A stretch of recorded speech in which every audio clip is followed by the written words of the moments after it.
नमस्कार। आचार्य प्रमोद कृष्णम ने बहुत ही धमाकेदार खुलासे किए हैं।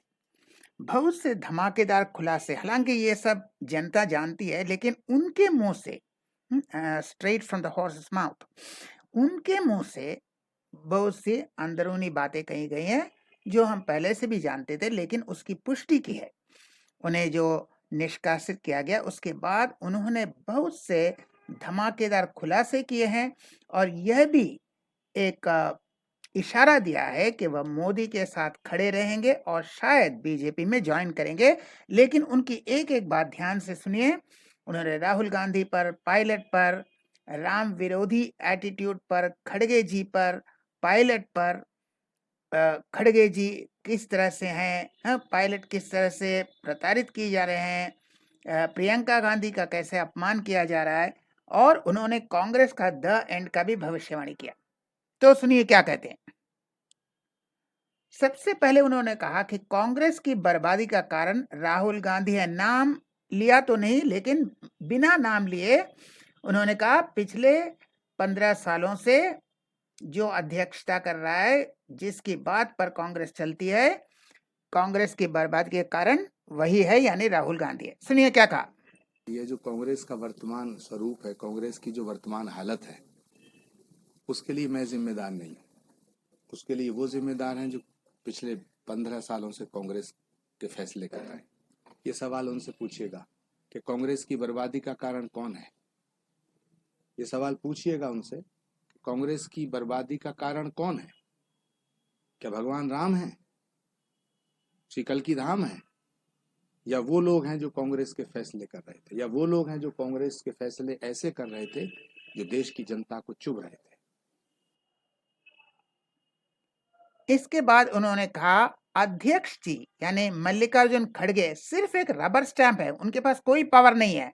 करता वही है जो राहुल गांधी कहता है, और वह जानते हैं वह कैसे मंद बुद्धि, कैसे कैसे बकवास करता है, लेकिन वही करना पड़ता है क्योंकि खड़गे जी एक रबर स्टैंप है, उनके पास कोई पावर नहीं है। जब राहुल गांधी कुत्ता का बिस्कुट इंसान को देते हैं, तो खड़गे जी भी वहां पर बोलते हैं कि ये कार्यकर्ता को सिलेक्शन कुत्ते जैसे कीजिए, कान पकड़कर उठाइए, जो भौंकेगा वो ठीक है। यानी कुत्ता का वह अनुकरण करते हैं, करना पड़ता है। तो सुनिए। क्योंकि हमारे अध्यक्ष जी तो रबड़ स्टैंप हैं। तो हमारे अध्यक्ष जी तो रबर स्टैंप है, उनके पास कोई पावर नहीं है। फिर उन्होंने कहा प्रियंका गांधी का अपमान किया गया, और अभी नहीं, बहुत पहले ही अपमान किया गया। उन्हें विदाउट पोर्टफोलियो पावरलेस किया गया, इसीलिए वो नहीं जा रही हैं राहुल की यात्रा में। सुनिए। लेकिन भगवान शिव की तरह वो जहर पिए जा रहे हैं। ये पायलट के लिए था। उसी तरह प्रियंका गांधी जी की बड़ी तौहीन हो रही है। जब ऑल इंडिया कांग्रेस कमेटी के पदाधिकारियों की लिस्ट जारी हुई तो देश की आजादी के बाद आज तक किसी भी पदाधिकारी के सामने ये नहीं लिखा गया जो प्रियंका गांधी जी के सामने लिखा गया। आप पूछिएगा प्रियंका जी से कि क्या वो इस फैसले से खुश हैं। उनके आगे लिखा गया कि Priyanka Gandhi general secretary without any portfolio, यानी आप जनरल सेक्रेटरी हैं लेकिन कोई काम नहीं करेंगे। पूछिए उनसे। उसके बाद उन्होंने कहा कि उनको क्यों पार्टी से निकाला गया। राम मंदिर के प्राण प्रतिष्ठा में जाना ही कांग्रेस में पार्टी विरोधी माना जाता है, और सिर्फ राम मंदिर वो गए इसीलिए उन्हें पार्टी से निकाला गया। हालांकि और कारण भी है, वह मोदी जी और योगी जी के कुछ निकट ही जा रहे थे, इसलिए वो कांग्रेस घबरा गई। लेकिन उन्होंने कहा कि राम मंदिर में जाना, जहां सोनिया गांधी नहीं गए, राहुल गांधी नहीं गए, वहां ये आचार्य जी पहुंच जाते हैं, तो ये बहुत बड़ा कांग्रेस विरोधी है राम मंदिर में जाना। सुनिए। शामिल होना, क्या आपको ये वजह लगती है कि उन्होंने पार्टी एक्टिविटी का नाम लिया? और तो मुझे दूर दूर तक कोई बात नजर नहीं आती, ये उनसे पूछिए।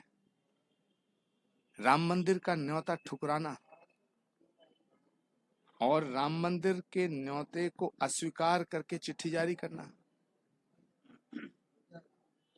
उनसे पूछिए कि भगवान राम के मंदिर की प्राण प्रतिष्ठा में जाना इतना बड़ा गुनाह है। इसके बाद उन्होंने कहा कि कांग्रेस की वंश का ही अंत होने वाला है, इनका वंश ही खत्म हो जाएगा, यानी कांग्रेस खत्म हो जाएगा। और उन्होंने बहुत ही सुंदर महाभारत से एक उदाहरण दिया और इनडायरेक्टली कहा कि कांग्रेस खत्म, कांग्रेस जीरो की ओर, विलुप्त की ओर जा रही है। सुनिए। भारत में षड्यंत्र रचा था शकुनी ने और अभिमन्यु का वध हुआ था। उसका परिणाम ये हुआ कि धृतराष्ट्र का वंश समाप्त हो गया। फिर उन्होंने कहा कि कांग्रेस का पूरा काला चिट्ठा खोलेंगे 19 फरवरी के बाद, 19 फरवरी के बाद वो खोलेंगे, लेकिन वह अभी पूरा व्यक्तिगत कोई सवाल नहीं जवाब देंगे, लेकिन वह 19 तारीख के बाद पूरा काला चिट्ठा खोलेंगे। सुनिए। मेरा आपसे निवेदन है कि व्यक्तिगत सवाल ना पूछें। 19 फरवरी के बाद फिर हम मिलेंगे और फिर आप जो मर्जी सवाल पूछना। 19 फरवरी के बाद की पत्रकार वार्ता का इंतजार करिएगा। मोदी जी के साथ खड़ा हूं, हमेशा रहूंगा। बीजेपी में जाने की बात टाल गए, लेकिन इनडायरेक्टली उन्होंने कहा वह बीजेपी में जा भी सकते हैं, क्योंकि पॉलिटिक्स में कल क्या होगा कोई कुछ कह नहीं सकता। लेकिन वह मोदी जी के साथ हमेशा खड़ा रहेंगे, आजीवन खड़े रहेंगे और बीजेपी में नहीं जाएंगे। अभी के लिए तो नहीं जा रहे हैं, लेकिन उन्होंने कहा पॉलिटिक्स में कुछ भी संभव है, कल क्या होगा कोई नहीं कह सकता, यानी वह टाल गए या बीजेपी में भी जा सकते हैं। सुनिए। और राजनीति और सियासत संभावनाओं का खेल है। कल क्या होगा कहा नहीं जा सकता है, पर मुझे पूरा भरोसा है भगवान श्री राम पर और श्री कल्कि धाम पर कि जो होगा अच्छा होगा। मगर एक बात जरूर कहना चाहूंगा कि मैं आज नरेंद्र मोदी जी के साथ खड़ा हूं और जीवन की आखिरी सांस तक उनके साथ खड़ा रहूंगा। तो ये था आचार्य प्रमोद कृष्णम के कुछ धमाकेदार खुलासे। हम फिर मिलेंगे ऐसा और वीडियो के साथ, तब तक के लिए नमस्कार।